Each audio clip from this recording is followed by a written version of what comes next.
And we are back. And this is an official episode of the Joey B podcast. Lately, I've been doing these, or the last few have been like real life conversations, and I just want to have it in the moment. And I think that's been one of the biggest things for me with the podcast because I love doing it. It's just that I like doing it like just in the moment on the fly. I know maybe sometimes that isn't like the best thing for me because I can just get going on tangents. And sometimes when I get to sit down and organize my thoughts and organize what it is that I want to say, it can be more effective and impactful. So I understand the need for both, but lately I've been in this vibration of, man, I really want to kind of talk about this and I just want to get it out right now because I'm in the flow. Like I am in the flow and I don't want to come back to this. I want to capture this moment of inspiration while it's unfolding. Like I love that about inspiration. And so like that's what I've been doing with the GTL deep dives, with the Project Hail Mary. If you follow me on my personal page, the Apache Alchemist, I've been doing these things called bed pods where I just like lie in my bed before I go to sleep or before I watch a movie and do like a quick little 3 to 5 minute podcast about what I'm thinking about, what's been happening. And I'm trying to figure out a way I could like set up my actual laptop and do a full blown bed pod. And I was like, it'd be super fun to have like guests and have, people or persons or a person come over and we just do this podcast in my bed because there's something about like laying down and like you're a lot more relaxed. You're a lot more settled in. If you come to OPT, you'll catch me I'm laying on the floor a lot in the office. And part of that is I just want to feel on the ground. I need to like organize my thoughts. I need everything to like slow down, and being like on the ground laying down helps me do that. And so it's nice when I'm in my bed and I'm just like, oh, I want to just share this thing real quick. So anyways, if anyone out there would like to sponsor me with $350 so I can get this program called Riverside for the next year, because I really do want to do more of these podcasts, and I've been in a flow with them, whether it be the bed pod or just recording a conversation on the fly. So if anyone would like to sponsor me, I would be greatly appreciative of that $350 donation, and I could get this software for the next year to help me do more of this podcasting thing in this way. And the reason that I'm saying that is one of my favorite people to listen to is Naval Ravikant. And I was just listening to like a little speech of his. And he said there are like 5 main traits. And if you have these 5 main traits, you could really set yourself up for success in many different areas. And he says the traits are speaking, writing, reading, persuasion, arithmetic, like mathematics, and coding. I don't know anything about coding, and I'm horrible at mathematics. But your boy here is great at speaking, at writing, at reading, and persuasion. And I was like, man, what do I want to do more of? Reading, writing, speaking. Which, I mean, I do it all the time, but I like doing it in this type of a format. I really value being able to not only have conversations with people, but share what's going on for me and what I'm learning. And I get text messages from people and DMs from people letting me know when they're listening to a podcast and how much they appreciate it, how much they like it, or how much they learned. And I like that. I like sharing. I like being open. I like talking about the highs, the lows, the confusion, the heartbreaking things that I've been through in my life. I like being able to share and articulate that. And it's something that I've always done. And so Naval was like, man, if you're good at these traits, you're going to be, and he says like 1 or 2 of them. I got 4 of them down, pat. Speaking, writing, reading, and persuasion. And so that's why I've been doing more of the bed pods. I've been doing more of the, hey, I just want to catch this conversation while it's happening, while it's unfolding. But this one is quote unquote a little bit more formal. So welcome back. And today, here are the topics: reciprocity, what makes greatness, and butterflies part 2. I'm definitely probably going to do a complete separate one just around the butterflies, but I want to touch on that today. Kind of like an update since my last dedicated podcast to the butterflies back in, I think it was 2018 or 2019. I think it was in 2019, which I still share that podcast frequently. All right, so let's start with the lowest hanging fruit, reciprocity. And I have been talking about reciprocity for probably the past, I don't know, 3 years, 2 years, and what it means, how I apply it. But it's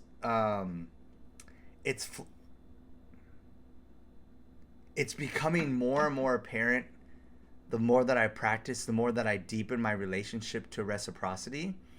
It's becoming more and more clear when I practice it and when I don't, and the people in my life that practice it and the people in my life that don't. And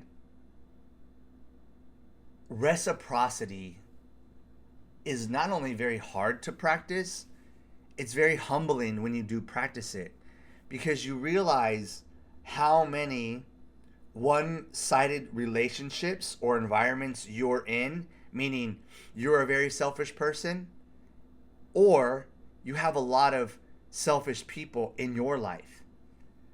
And that can, like I said, it's humbling, because as I've gone through that, I'm like, oh man, I haven't been a good friend to this person, or I haven't been a good coach to this person, or I haven't been a good guide, or I haven't been a good leader, or I haven't been a good son, a brother, a cousin. But then when I start to really practice it and give, because that's a pattern of mine, is I just give and I give and I give and I give. But then when I realize, like, oh man, that's leaving me drained. It's leaving me tired. It's leaving me fragmented. It's leaving me fractured. It's leaving me in scarcity mindset. As soon as I flip the switch, it's like, oh yeah, I shouldn't have had this person in my life from the beginning, or I shouldn't have this, or I shouldn't have done that. And reciprocity is, it's equal. It's 50-50. It's a two-way street. I give to you, you give to me. You give to me, I give to you. And that can be in many different ways. It can be in listening. It could be in conversation. It could be in showing up. It could be in support. It could be financially. It could be with attention. It could be with service, with care, with kindness. Like, there's many different ways to practice reciprocity. It's not necessarily tit for tat, because that's how it gets real petty. And I'm going to talk about pettiness and social media here in a second. But sometimes reciprocity, it doesn't mean that. Or it's like, oh, I gave you $5, now you give me back $5. No. What I'm talking about reciprocity is more of a wholeness, well-rounded, taking into consideration many different factors. And that requires boundaries. It requires self-awareness. It requires an understanding of why you're doing something. If you're only doing something to get something, that's not reciprocity. That's manipulation. That is that's selfishness. It's more of, I'm going to show up the way that I show up, and I'm going to treat everyone this way. I'm going to be there for people this way. But if I ask for a favor, or if I need support, or if I need some help and it's not reciprocated, or if I'm always going out of my way for you but you don't do the same, it's like, okay, well, I'm going to start to take my energy, my time, my efforts, my focus, and apply it somewhere different, and pour into things that bring prosperity into my life. Positive emotions, positive thoughts, positive conversations, uplifting conversations, people that want to move forward, people that want to learn, people that want to grow, people that make me feel good about me, people that will listen to me and help me continue to organize my life, or continue to, guide me in a good way, not try to change me, but harness and hone who I am and what it is that I'm doing. And that's why I asked about the $350 donation, because there are some people recently that, hey man, I just listened to this podcast, or and I'm like, man, I need help. I need help because my money is going all towards OPT. And so it's like, hey, if someone out there wants to support OPT, i.e. this podcast, and you want to donate, let me know. That'd be great. I would greatly appreciate that. And somewhere down the line, you'll get something from me, whether it's a favor, whether it's a shirt, whether it's a shout out, whether it's just love. You know what I mean? Like, it's just love and gratitude and appreciation. And what happens is, when you start to monitor the time, the energy, the attention you give someone, people, persons, however, and you pull back, they might see it as something has shifted or changed. But if you don't understand why, it's not reciprocal, and you can explain it, then that person has the opportunity to either course correct, or they're like, oh yeah, maybe the only reason I want Joey around, the only reason I want this person around is because of I can just take, which I would say then that's that person or individuals need to work on that. And over the last, like I said, few years, I've practiced this, but even more so, especially this year, I've been really in tune with reciprocity in all areas of my life. And when you practice reciprocity, you understand that your friends shift and change, relationships shift and change, who you are shifts and changes, because it requires a deeper listening of yourself and others, not just with your ears, but with your eyes and your actions and other people's actions. And that goes into, like, me and Yadania, we talk about this a lot. We talk about the lurkers. We got like lurkers on our social media. You know, people that are always watching, but never interacting. They never want to give a like. They never want to give a share. They never want to give no feedback, but they'll watch everything that you do. That's someone who doesn't practice reciprocity. For me, if you're in my life or you're involved in my life on social media, I try to give you a like. I try to give you a shout out. I try to give you a tag or a share. But if it's not reciprocated, then I stop. And that sounds petty, but I'm aware of these things now. And you realize, you know, people have a hard time making people feel good. I don't know what that is about. I don't know why people like reserve that kind of part of themselves. Like, yeah, I'm going to like your stuff, or yeah, I'm going to share your stuff, or yeah, I'm going to leave a comment, or yeah, I'm going to send you a text message, or yeah, I'm going to send you a DM, whether it's a joke or feedback or tell you that I like it. Because why? I like when people do that for me. It helps me continue to do what it is I'm doing, or pivot and change course. And so it's like even little things like that.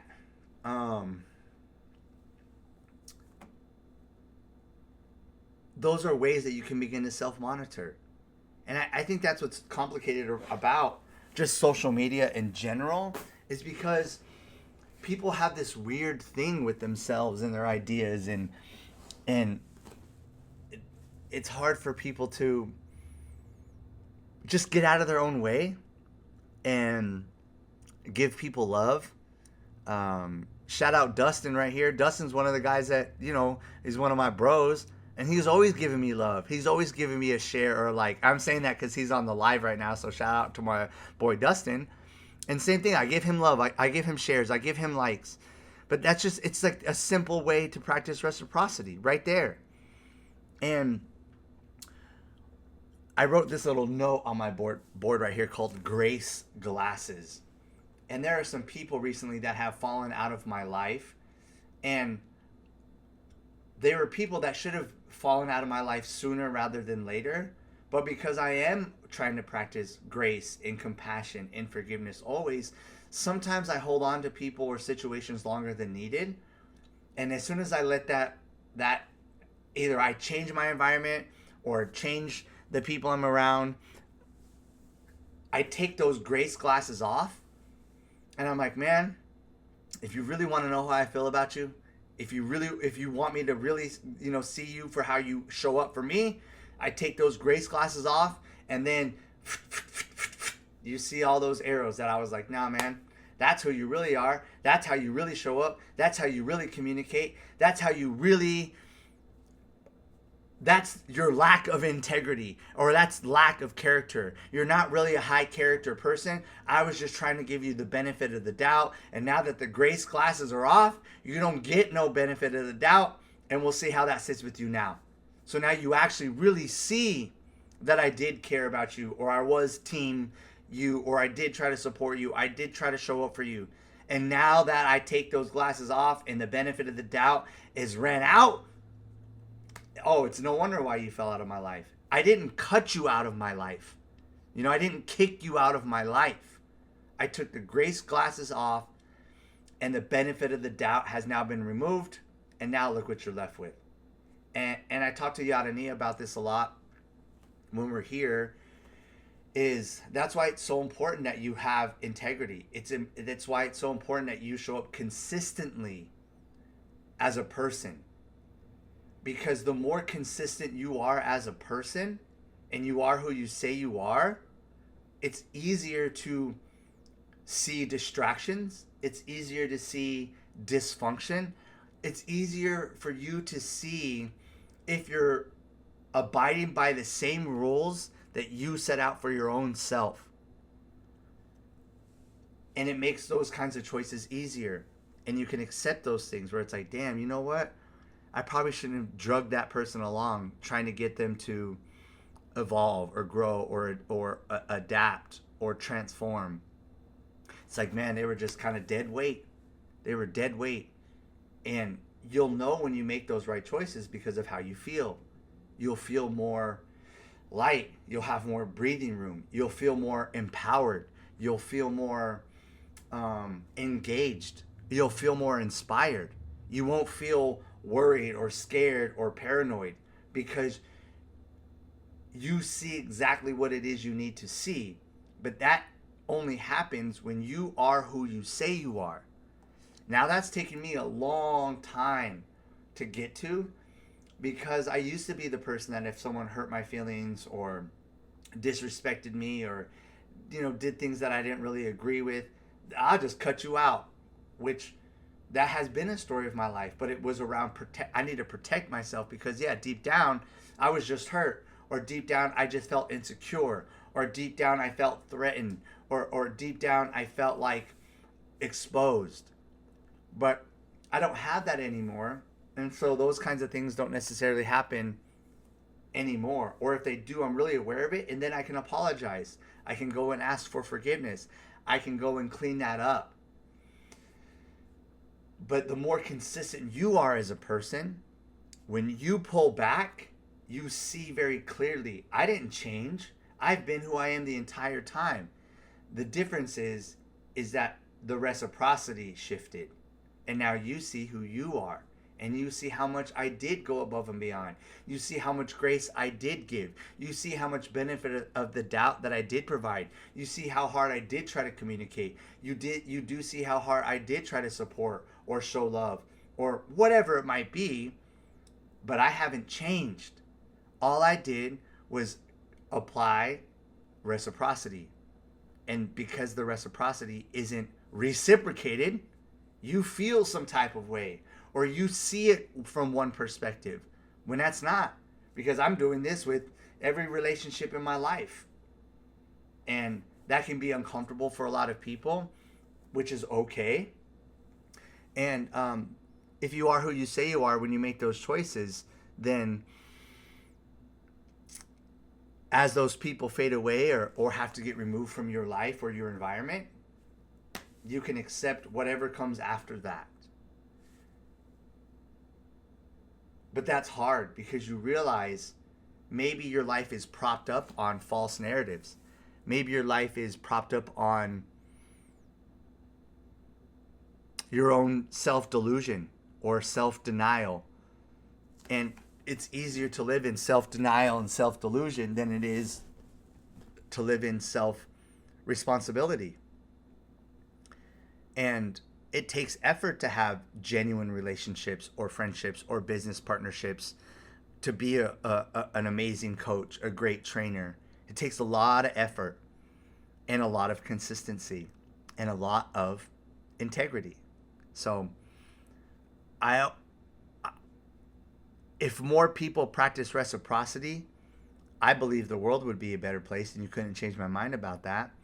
And a lot of people's problems, or problems you have in your life, you'd see like, oh, this is my fault. I'm the reason things don't change. I'm the reason I have dysfunctional relationships.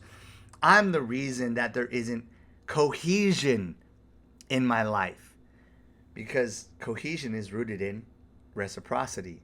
So, reciprocity, for those of you who don't practice, or in my life, all my choices and decisions are rooted in, is this reciprocal? And if it's not, it's got to go. Snip, snip. All right. The next thing I want to talk about is what makes greatness. Now, I talked about this a few months ago with one of my friends, River. Shout out, River. And we were talking about music. And I just got done seeing the Michael Jackson movie, which I loved it. I love Michael Jackson. And after the movie, I was talking to Yadania about it. And I was like, you know what's crazy? Now, I'm the person that I've watched tons of documentaries on Michael Jackson. I've read the conspiracy theories. I know about the trials. I know about the accusations. I know both sides. I know about the FBI investigations, and the FBI never found anything on my boy MJ. Nothing. Over the course of 13, 14, 15 years, the FBI followed this man, investigated this man, was in and out of his personal life, doing secret things that he didn't know about, and they found nothing. So I'm saying all of this because people I look up to, I've looked up to people and I find out some really crazy things about them, and it breaks my heart. I look up to some people knowing some of the crazy things that they've done, but I know that going into it, and I still learn a tremendous amount from these people, and these people have changed my life. And I'm going to talk more about the River conversation, but I needed to preface that before I talk about MJ.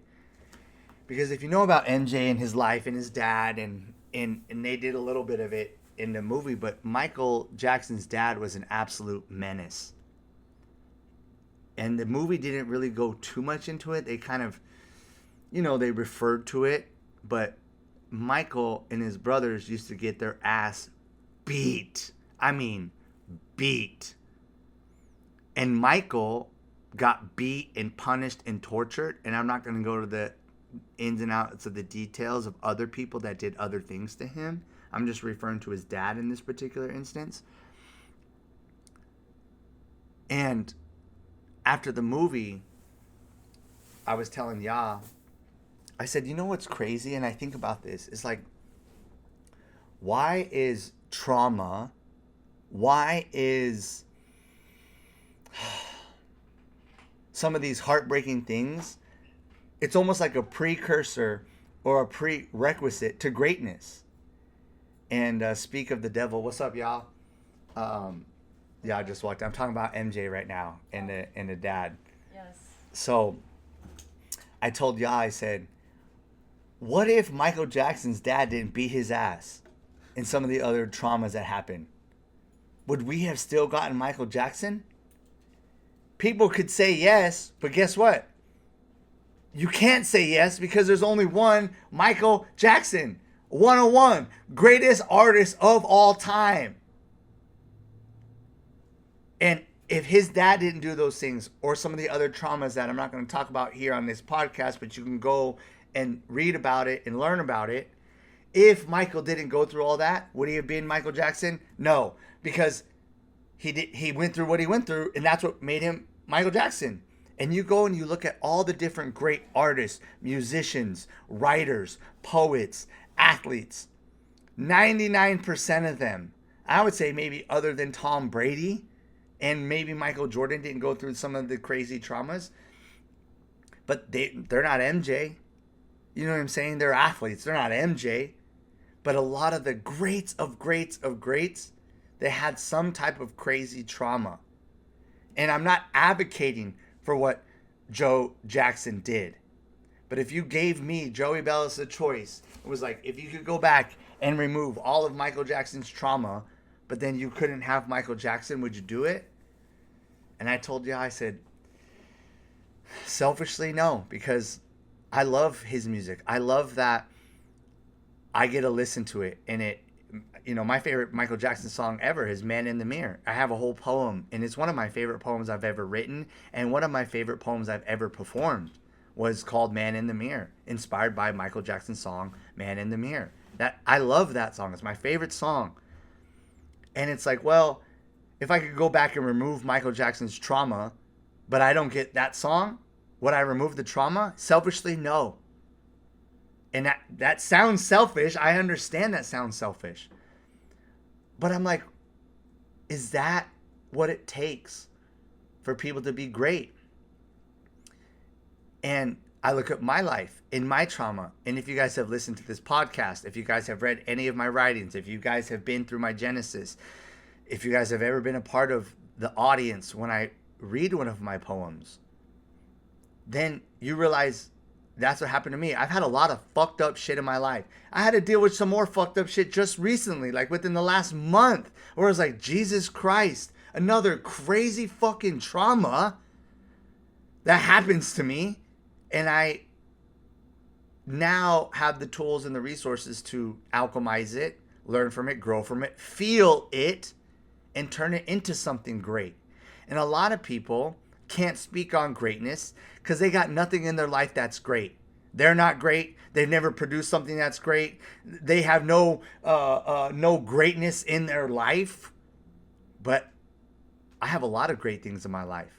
I have a lot of great programs. I have a lot of great writings. And what I mean by great, you put it up against anyone out there and it holds up.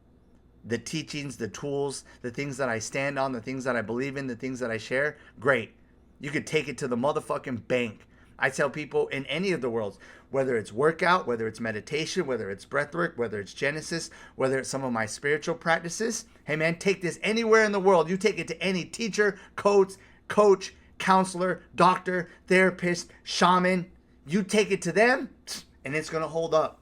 It's going to stand the test of time. That's greatness. So then I am passionate about greatness and great things and great art and great music and great food and great friendships and great laughter and great environments and great beauty and great songs and great lessons and great wisdom, because I have greatness. And I can't look at my life and say, man, if it wasn't for my trauma, I wouldn't be who I am. And that fucking sucks for me to say, because I don't want that trauma and things that I've been through for anybody. I'm just grateful that I had teachers and tools, and something inside of me pushed me to do better, pushed me to work on myself, pushed me to take that trauma, that pain, and turn it into something great. But I wouldn't be who I am if I didn't have those traumas. And that sucks. And it's almost like one of those things where when something like that happens, I'll use like a Marvel reference. It's like an incursion. There's like a spiritual incursion that happens. There's a tear in you. And in that tear, Creator can come through. Or in that tear, you can let darkness come through. And a lot of my life, the darkness is what bled through. But something along the way, there was always Creator right there. There was always my ancestors right there. There was always those, i.e., butterflies right there. And luckily for me, and I got really lucky that I decided to choose to let that tear not only heal, but let Creator heal that for me.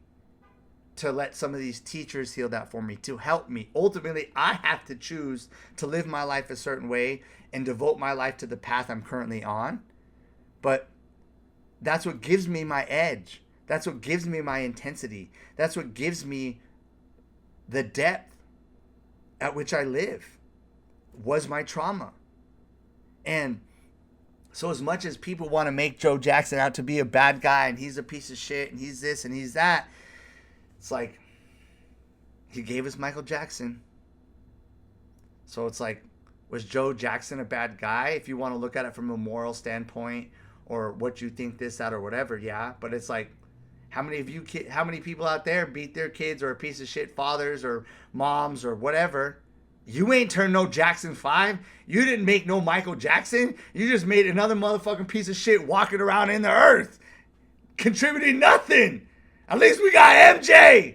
We got MJ. At least that. So I can fucking dance around to PYT or Bad or motherfucking Thriller. At least I got that. That's selfish. I understand that. But, so it's like, there is something that the creator blessed Michael Jackson in a way, and Joe Jackson traumatized this kid, and then it turned into something beautiful, something magical, something joyful, something beautiful. And so, it's like, is that a precursor to greatness? Is trauma? I really can't think of an instance where it doesn't. And you look at some of the greatest doctors and therapists of all time, and you read their life and things they've overcome with, or something, a struggle that they live with till their deathbed, you know, or even like in a Carl Jung metaphor, like the shadow self, where it's like, you know, I talk about this with certain people. It's like MLK. People think MLK was this great guy, but MLK was sleeping with white women as a married Christian man. People don't know about that. Go research that, and your mind's going to be blown. But guess what? I don't care. That doesn't bother me. Who cares if MLK wants to sleep around and do these things? I wish he would have just been upfront about it, but it doesn't change my mind in terms of who he is as a leader or the message he tried to share. That doesn't change that for me. But maybe that shadowness that he had is what made him great. And so this goes back into the conversation I had with River and some of my all-time favorite musicians. Guess what? They were all womanizers, or they were all drug addicts, or they were all alcoholics. From Billie Holiday to Whitney Houston to Al Green to Elvis Presley to Bob Marley to Freddie Mercury. They're all dysfunctional. Ray Charles, a heroin addict, a womanizer. But guess what? I fucking love Ray Charles. I love his music. I love Billie Holiday. I love Whitney Houston. And you're like, damn. And these are the greats of the greats. Jimi Hendrix, greats of the greats. And they all had this shadow self that is that shadow. If you ask me, because I'm a student of the Tao, yes. That's the shadow alchemized. That's creativity. Sorry to all the ladies out there, but that's the black side of the Taoist, the yin yang symbol. That's chaos. That's dysfunction. That's the feminine. But in that is beauty, harmony, song, dance, play, inspiration. And how, if we don't have those things, then how can we bring that greatness into the world? And so it's very, after I saw the movie, I was like, man, because I know the ins and outs of MJ's life. The good, the bad, the ugly, the accusations, the trauma, the abuse. And it's like, yeah, but if Joe Jackson wasn't Joe Jackson, we wouldn't have Michael Jackson. Back to the point of, well, you don't know that. Me, I do know that. Because if that were the case and you didn't need to do that to your Joe Jackson, didn't need to do that to Michael Jackson, guess what? We'd have more Michael Jacksons. Even my boy Bieber, I talked about this with y'all. I said, even my boy Biebs. He had a little bit of trauma, but then nobody really knows. He has never talked about what happened with the Diddy parties and what happened with Usher. No one talks about the different traumas that Bieber went through as a young child that he's referred to He's talked around it, but he hasn't necessarily addressed head on what actually happened to him and what those adults did to him. And but is that what has fueled Bieber's greatness? Because I remember I saw Bieber in concert, and I remember the first thing after the concert I said, "This is the closest thing we'll see to Michael Jackson. This is the closest thing we're gonna get," and I still stand by that. And it's like, well, was that trauma necessary?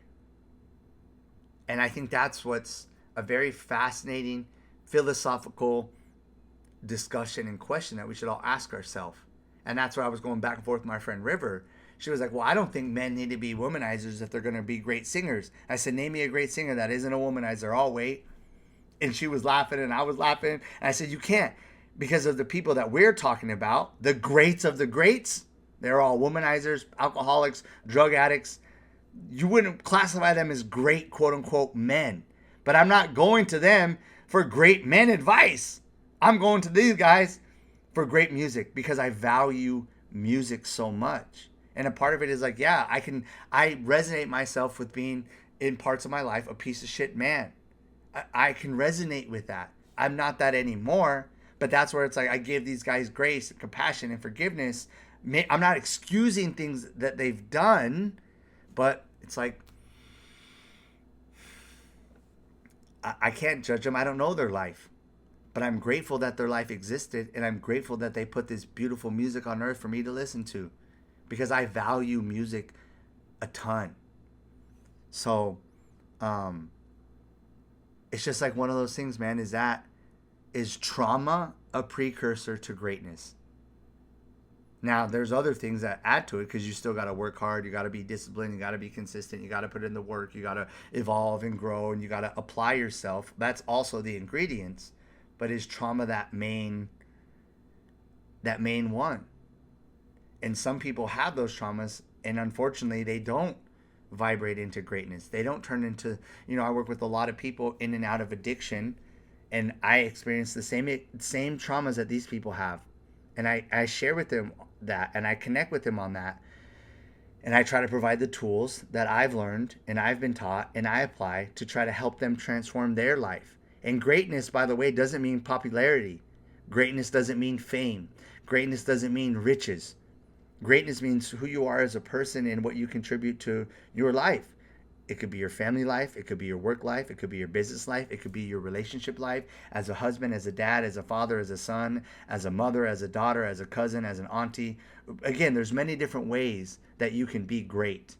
And unfortunately, we look at greatness as you're either famous or you have a lot of money or you're very popular. And that's where I disagree. I'm talking about Michael Jackson in terms of greatness, in terms of like world. The world knows who MJ is, right? So, and you can believe yourself to be great and not compare yourself to Michael Jackson. It's like, yeah. And I told y'all, I said, yeah, motherfuckers always try to speak on greatness, but they don't know what greatness is because they don't have it. I do. I truly believe that, and I know that. So that's why I'm so passionate about it. But I'm not famous. I'm not rich. I'm not worldwide. That's not necessarily my goal either. But I want to be great for the people that are in my life. Like, man, Joey's a great friend. Joey's a great coach. Joey's a great teacher. Joey's a great listener. Joey's a great speaker. Joey's a great writer.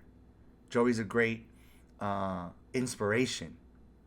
Like that's where I say, yeah, I am great, and I have no problem saying that. And like I tell other people that I tell people all the time, I'm the greatest personal trainer you're ever gonna have. I'm the greatest coach you're ever gonna have. I'm the greatest, and it's like, and if you don't think so, put it to the test. Put it to the test, and we'll see. We'll see. And when you come back and I say, I told you so, I'm just gonna say that. Told you so. Smile, laugh, and we can get back to work. So. Shout out Michael Jackson. In a weird, fucked up way, shout out to Joe Jackson. Because that helped. And again, you can argue that's the reason MJ became MJ. So, anyways, greatness. And now, butterflies. So, I'll preface this with this. everything that I talk about when it comes to animals, my totems, my practices have been earned. Meaning, I gave something up to receive these teachings.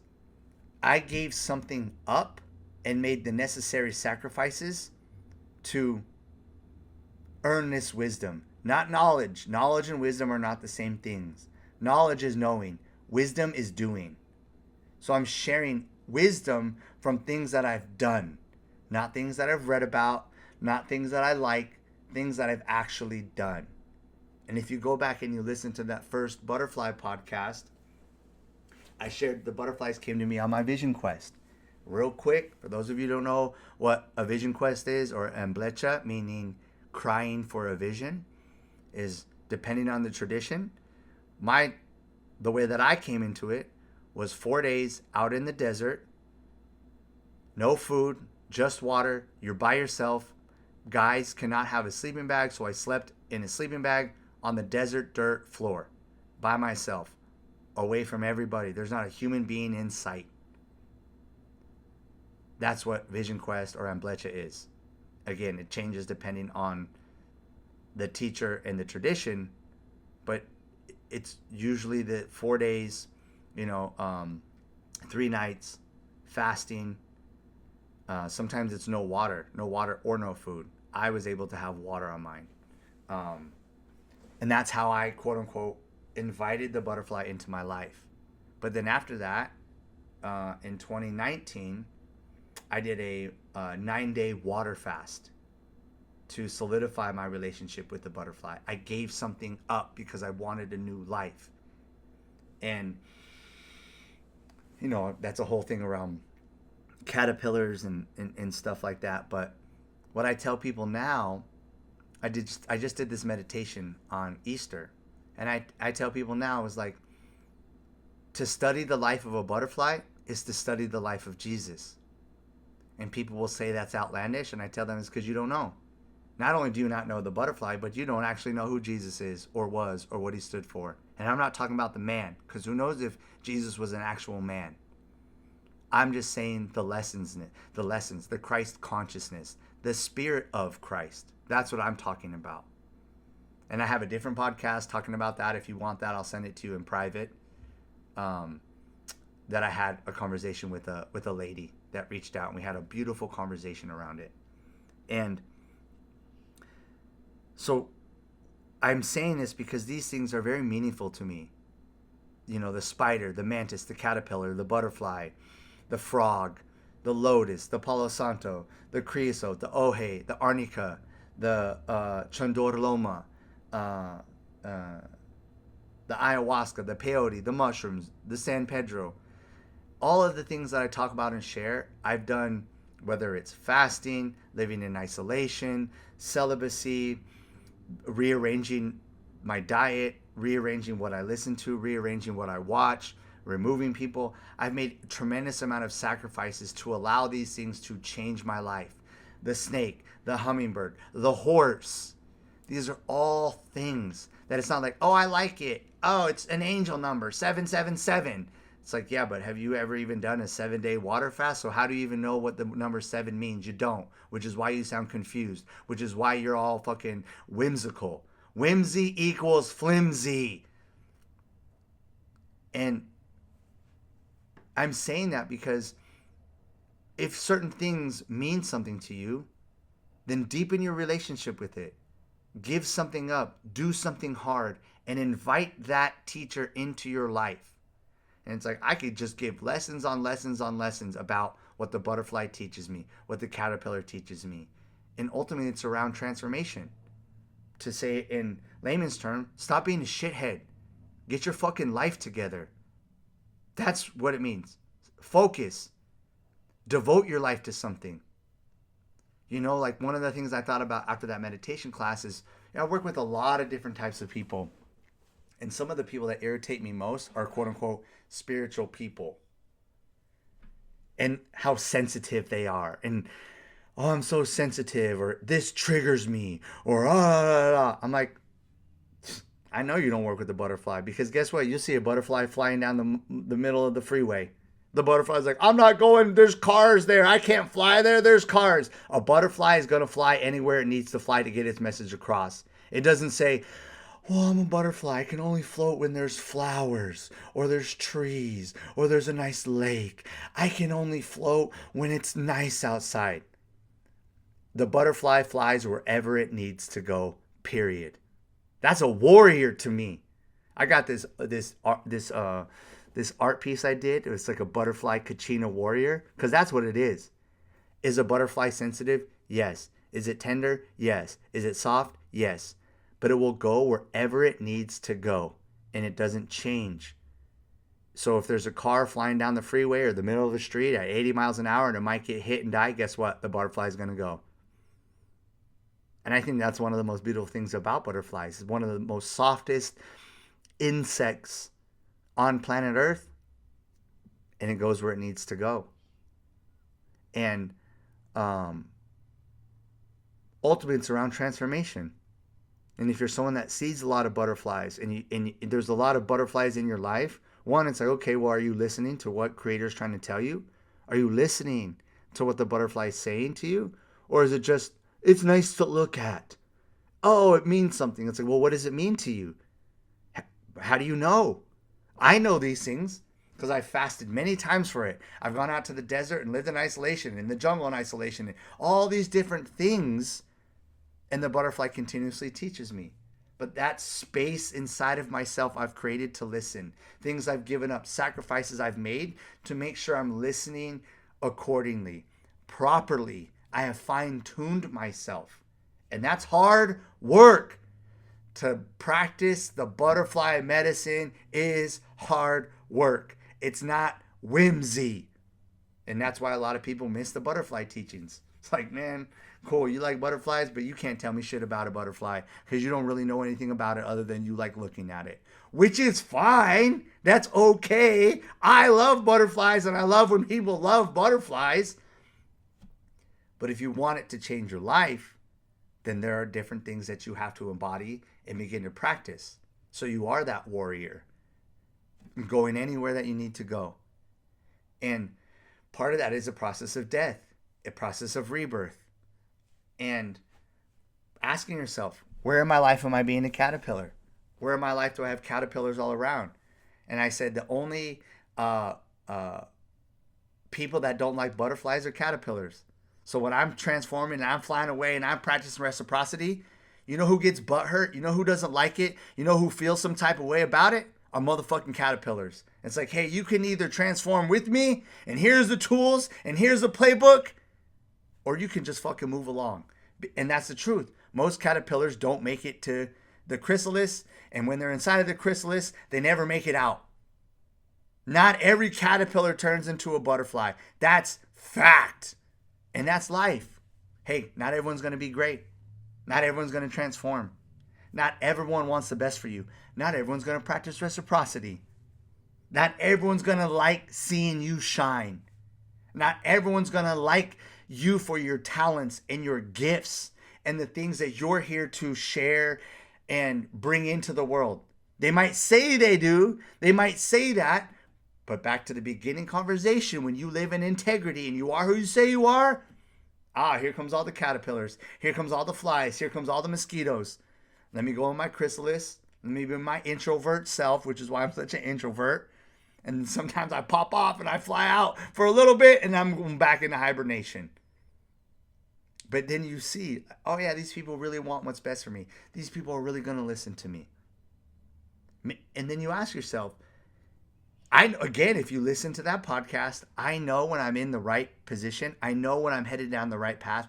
I know the messages that I need to share.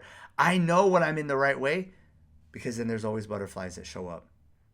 An actual butterfly, a butterfly symbol, a butterfly.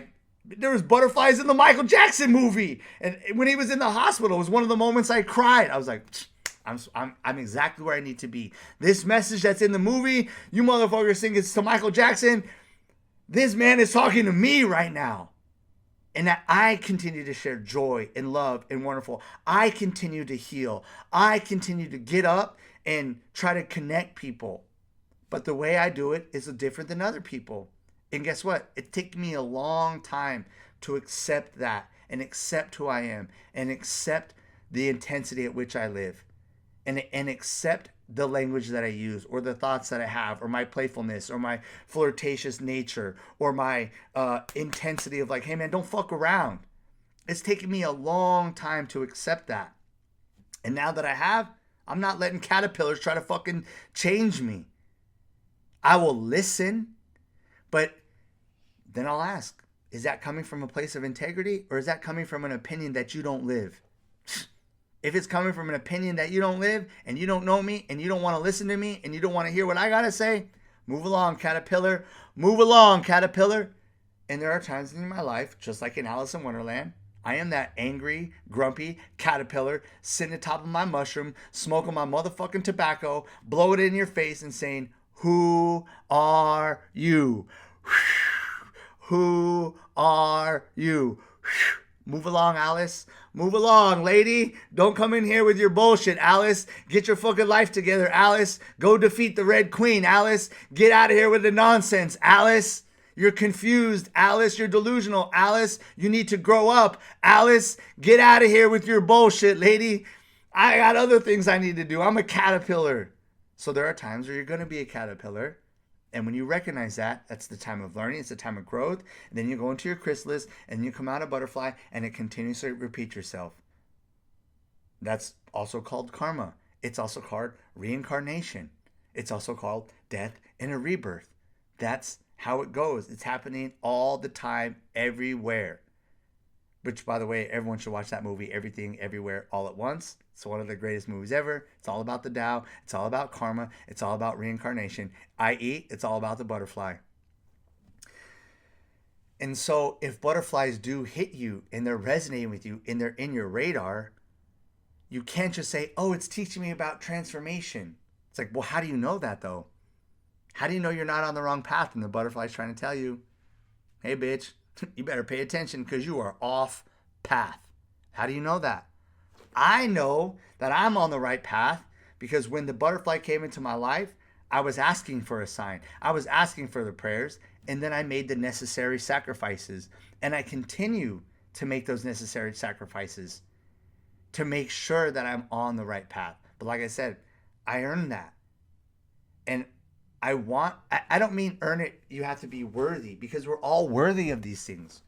I don't mean it like that.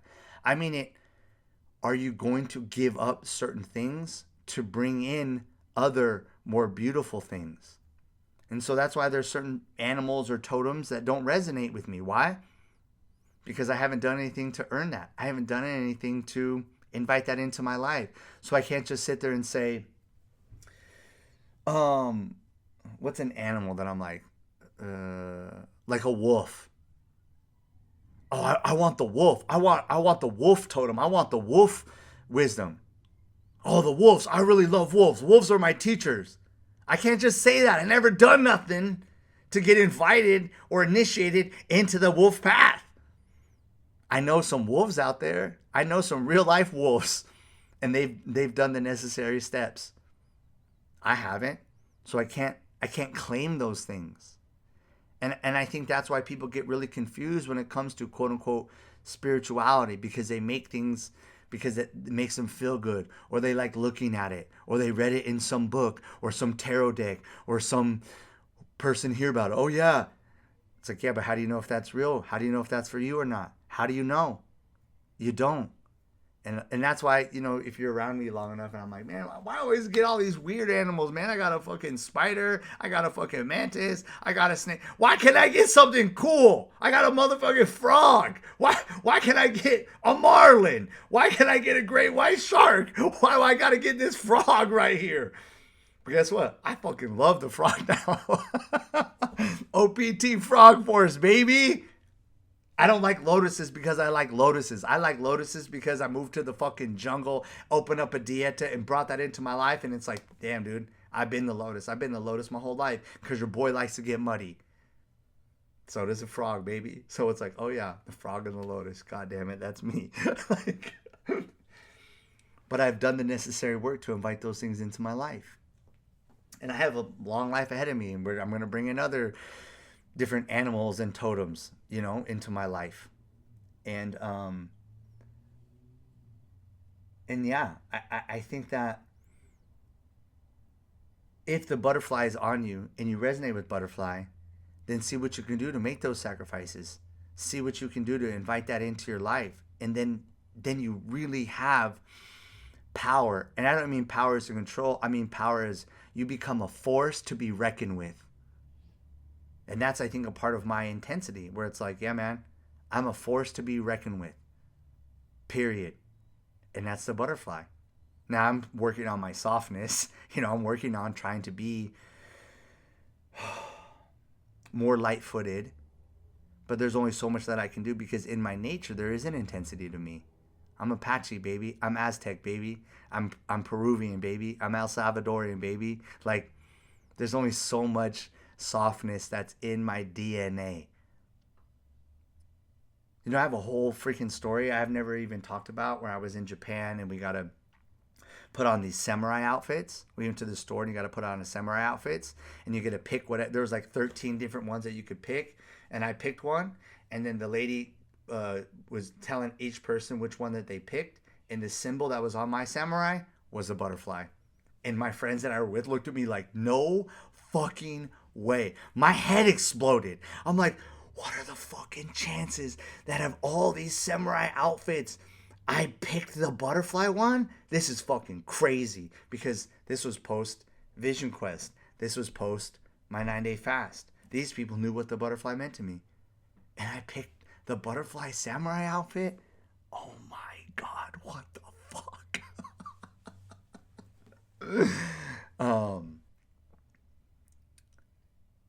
So the butterfly is talking to you, yes. Invite it in, and then what sacrifices are you going to make to hone, harness, and refine your relationship with the butterfly so it doesn't become whimsy flimsy, so it becomes a force to be reckoned with? So, yeah, that's what I have to say about reciprocity, greatness, and the butterfly today, ladies and gentlemen. Thank you for listening or watching, however you catch this. And I appreciate it. And I'll see you guys next time. Shh.